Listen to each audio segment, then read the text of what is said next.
devient très dangereux pour les Arméniens ici. Alors, je veux que tu partes d'ici. Si je ne suis pas en sécurité ici, alors mon peuple non plus, je reste. The subject chose me rather than me chose the subject. I had been familiar with some of the history of the genocide through my research for Hôtel Rwanda. And then my agent sent me first draft of the script of the Promesse. I was very enthusiastic to be involved because I felt and I knew that this story had not been told to the world with the weight that it deserved in Hollywood. Kirk Kerkorian, who was the chief financier and the great entrepreneur of Armenian American origin, his desire all his life was to have a film made of this scope, similar to Schindler's List or Dr. Zhivago or Lawrence of Arabia. So the opportunity to me to make a film and tell this very important story, I couldn't pass that up.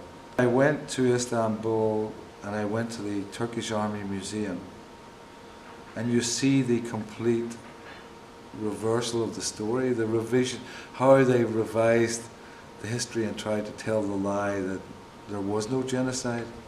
So seeing that, I realized that it's important that the world understand what took place, because it's so easy to manipulate history and bury it. And the successive Turkish governments have been so successful at this. So it's important that the truth come out, so that what's going on today in Syria and along the border, and what's happening in Myanmar and what's happening in the African Republic, that the people be motivated to know that we have to stand up against this thing. Mostly of my education about the genocide came from Samantha Power's book called The Problem from Hell. But then, when I got this story, I mean, I've mountains of books now on the subject, and I plunged into it. I went to Yerevan, I went to Istanbul, I went to Berlin. I couldn't go to Muzadaq because today it's on the Syrian border and it's too dangerous. But for me, research is vitally important, because all of the political scenes in the film are true. We researched those very fastidiously.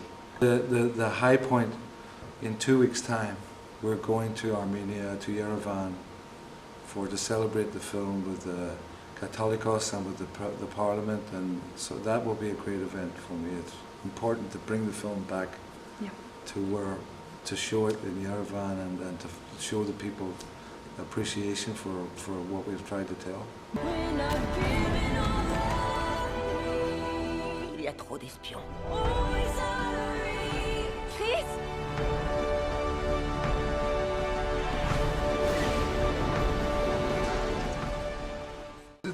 The balance of what you show is always very important. It was very important to me that this be available to teenagers. And so I tend to try to make it more psychological. When you see the massacre scene, we played it off Oscar Isaac's face rather than see too much of the blood. But I think the emotion comes from the actors themselves. Why this title, The Promesse?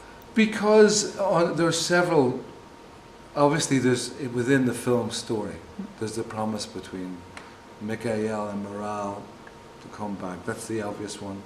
But there's also Kirk Kerkorian's promise to make the film that he made to himself, and the promise at the end of the Armenians to survive. The capacity of the Armenian people and the Armenian diaspora, not just to survive but to prosper and to tell their story, is very inspiring.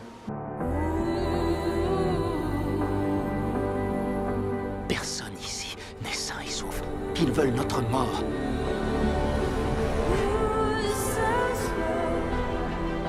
Il faut qu'on s'évade de Turquie avant qu'il ne soit trop tard. J'ai su que vous organisiez des filières d'évasion pour les orphelins. Dites-moi ce que je peux faire. Anna!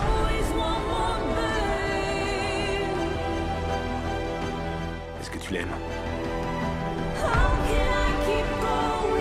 Attrapez-les!